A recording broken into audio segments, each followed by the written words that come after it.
Si le preguntamos a cualquier hispanohablante cuántas vocales hay en general, o más específicamente, cuántas vocales tiene el español, la respuesta inmediata y sin titubeos de la mayoría será que son 5 vocales las que tiene. Como todo el mundo sabe, A, E, I, O, U. Ahora bien, aunque es cierto que el sistema vocálico más frecuente en las lenguas del mundo es de 5 vocales y el español es efectivamente una de estas lenguas, tenemos que preguntarnos cómo hemos llegado a esta situación desde las 10 vocales que tenía el latín y por qué la mayoría de las demás lenguas romances tienen al menos 7 vocales. Por ejemplo, el gallego y el italiano tienen 7 vocales, el catalán tiene 7 u 8 vocales, dependiendo de la variedad. También el rumano tiene 7 vocales, mientras que ya nos podemos ir a casos más extremos, por ejemplo, el portugués que tiene hasta 9 vocales orales, bastantes más si contamos las nasales, y en el caso del francés podemos contar hasta 12 orales más si contamos las nasales. Entonces vemos que para los hispanohablantes la correspondencia de letras y de fonemas vocálicos es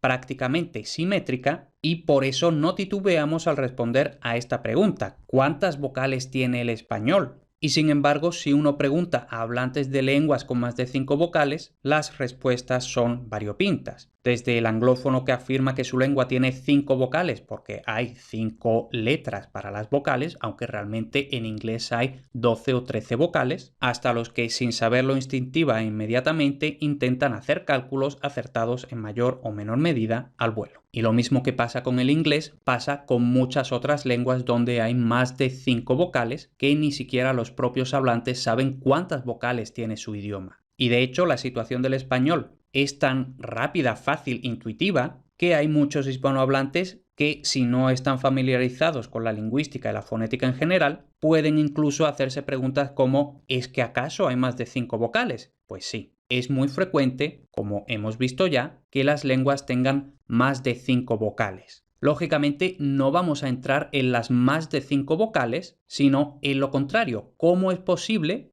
que en español tengamos 5 cuando la mayoría de las demás lenguas romances tienen 7 o más? Y para ello tenemos que retrotraernos al latín. Ya hemos adelantado, el latín tenía 10 vocales, es decir, A, E, I, O, U, pero cada uno de estos timbres podía ser breve o largo fonológicamente, es decir, la diferencia de una vocal larga o breve puede cambiar los significados. Así, malum con la A larga significaba manzana y malum con la A breve significaba el mal.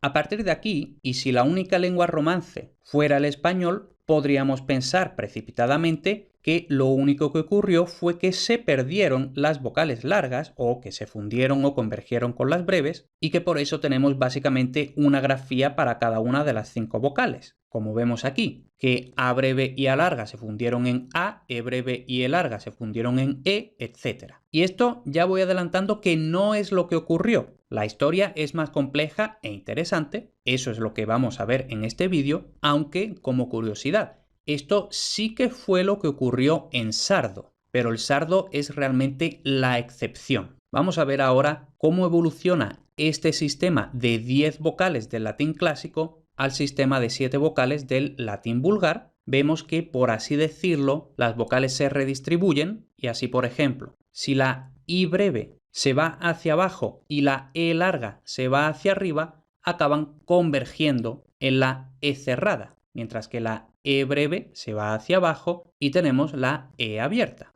Y básicamente lo mismo con O y U, mientras que en A lo único que tenemos es que se funden las dos AEs. Entonces, en latín vulgar tenemos este sistema de 7 vocales solo en sílaba tónica. Ya no hay distinción de cantidad, ya no hay distinción entre vocales breves y largas, solo hay distinción de timbre. Y además, más concretamente, en la E tenemos una cerrada y una abierta, en la O tenemos una cerrada, una abierta.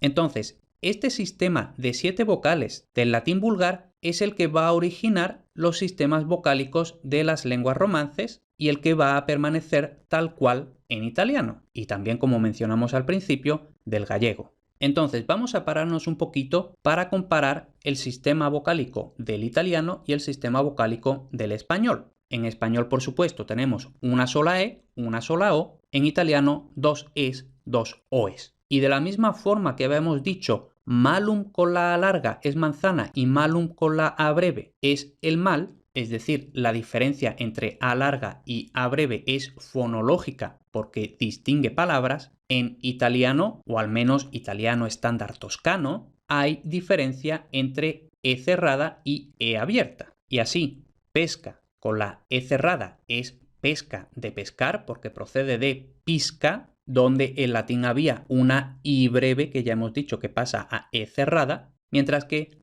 pesca con la E abierta procede de pérsica con E breve. Y por supuesto esto es porque el melocotón, que es pesca en italiano, se consideraba una especie de manzana pérsica, manzana persa. Bien, todo esto realmente es un poco de contexto. Vamos ahora propiamente a la cuestión de por qué en español solo hay 5 vocales, cuando en principio habríamos esperado 7 como en italiano, como en gallego o más. Para ello nos vamos a esta tabla. La cronología de las columnas es meramente orientativa. Vemos que en la primera tenemos el latín clásico, tal y como hemos dicho, con 10 vocales. Luego, más o menos en el siglo II después de Cristo, el primer paso es la convergencia de las dos AES y, por supuesto, ya la pérdida de la cantidad vocálica. Luego, sobre el siglo III-IV después de Cristo, ya tenemos el típico sistema de 7 vocales, en el que E cerrada converge con I abierta y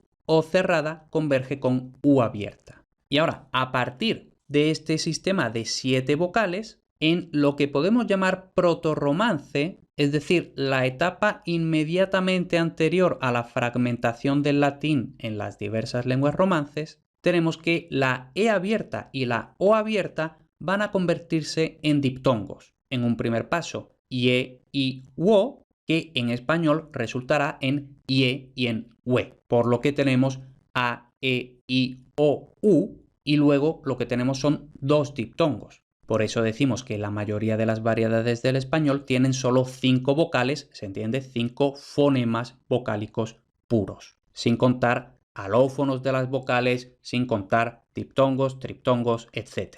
Entonces, para poner todo esto en práctica, que no se quede en tablas, en trapecios, que son algo abstracto, vamos a verlo con ejemplos. Tenemos, por ejemplo, el latín petra con la E abierta y luego esto, tal y como tengo yo puesto aquí, evoluciona por este orden al español, italiano, francés, portugués y catalán. Y vemos que pongo 2 rayas entre las 3 primeras lenguas, español, italiano y francés, y estas 2 rayas separan esas 3 lenguas del portugués y del catalán. Entonces, vemos que Petra, con la E breve tónica, va a dar español piedra, italiano pietra, francés pierre, es decir, diptongo, diptongo, diptongo. Mientras que en portugués tenemos pedra y en catalán también pedra. Vamos a ver ahora una O breve. Por ejemplo, focu, que nos va a dar fuego, fuoco, y feu, que en francés ya no es un diptongo, pero vemos en la ortografía que inicialmente sí era un diptongo. Por otra parte, tenemos portugués fogo, catalán foc. Entonces, vemos muy claramente las 3 primeras lenguas diptongan, el portugués y el catalán no diptongan. Pero vamos a ver otros ejemplos. En festa volvemos a tener E breve tónica, español fiesta, es decir, el diptongo que esperábamos. Pero italiano festa, francés fet y por supuesto portugués festa, catalán festa. Y luego tenemos porta o breve tónica, español puerta con el diptongo que esperábamos, pero italiano porta, francés port y portugués y catalán, por supuesto, porta, porta. Entonces, de estos ejemplos, ¿qué conclusiones podemos extraer? Que el castellano diptonga siempre, mientras que el francés y el italiano diptongan solo en sílaba abierta, es decir, si la sílaba termina por vocal, si la sílaba termina por consonante, entonces no diptonga. Ese es el caso de festa, porta.